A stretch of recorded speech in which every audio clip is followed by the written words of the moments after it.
So during my corporate career, I was really living a fraction of my potential. Yes, only a fraction. I was doing what everyone expected of me. I was really climbing this corporate ladder. I was really doing what everyone expected. But if I was really, really honest with myself, I was not really living my full potential. I was living from holiday to holiday. For many people, it looked like the perfect career. I worked in 4 countries. I worked in 2 different industries. I was with the #1 brand in Europe. And I managed to climb into the top 300 of BMW. And you might now wonder, why am I telling you this? But I would want you to understand that there's a real choice.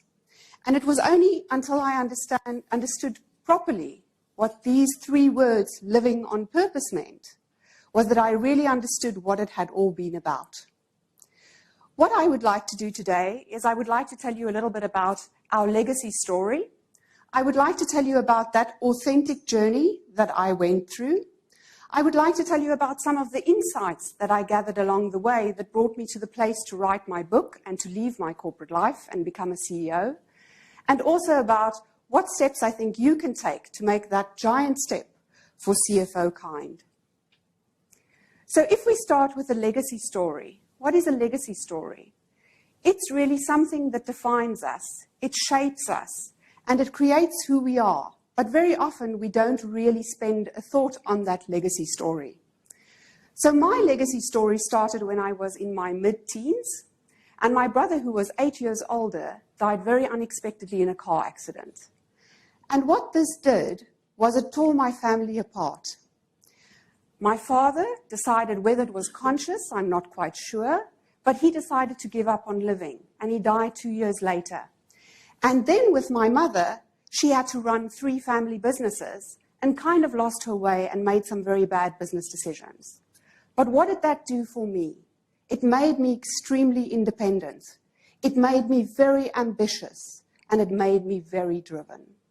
But what it also did is it made me realize that there was something that I always had to watch out for, something that could have had an impact on me that I didn't necessarily understand.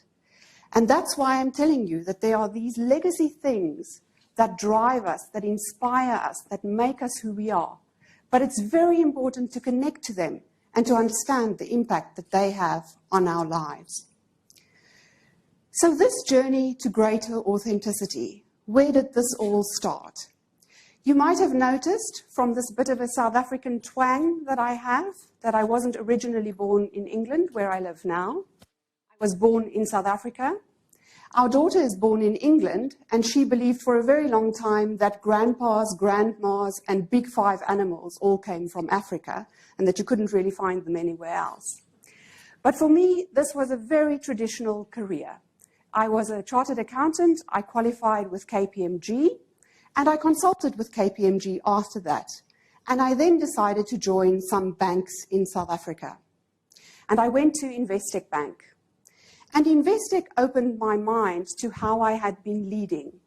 I had led lots of teams in my auditing career, but at this bank, I found out that I was a terrible leader. And it was really hard for me because it was a bit of a kick to the gut. Yeah, I thought I was this fabulous leader, but I was really just a manager. I had expected of everyone around me to be like me. I had expected them to be as ambitious, to be as hardworking, to be as quick with understanding numbers, and many article clerks are not that. And I realized then that I was not a good leader. But that was wonderful because it was my early 20s and it was like a gift. I could choose something different. I could choose not to be a control and a command type of leader. And so one of the very big lessons that I learned at that time was that individuals are all very different. And it's this individual creativity that we need to harness if we want to inspire people and if we want to lead people in a different way. And it's really a respect that we should give quite unconditionally. And then the harder part is judgment. Because sometimes when someone is different and they don't share the same opinion as us, we tend to judge them. But really, judgment can lock us into a very negative place ourselves. And so it's really to understand that we are doing that and to choose something different. I sat in so many board meetings later in my career where I judged other directors.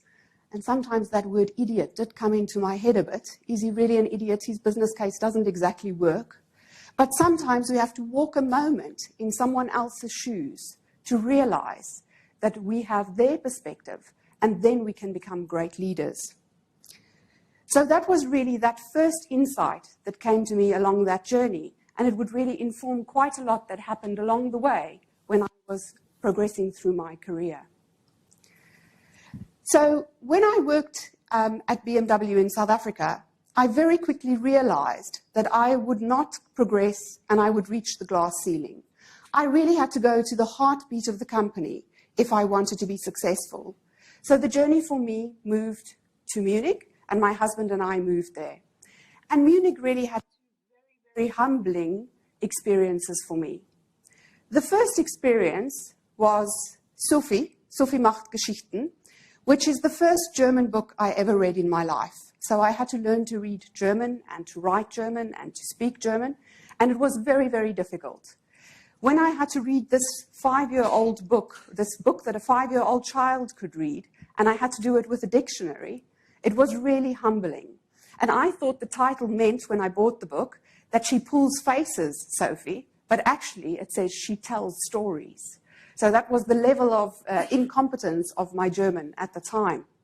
And so a very humbling experience. The second experience for me in Germany that I had totally not expected is one night I was sitting having dinner with a friend, and I bent down and I knocked my eye on the chair next to me. And what happened is I realized after a couple of days that I had this really strange headache. I went to a doctor, an eye specialist, and he found that I needed some eye operations and that my sight had deteriorated in this eye. And as an accountant, you can imagine how scary that is, because our eyes are what we use to see. And so Germany really also taught me about our bodies and that our bodies aren't infallible. And I really recognized that we spend 2/3 of our lives at work. And it's so important that we are who we really are.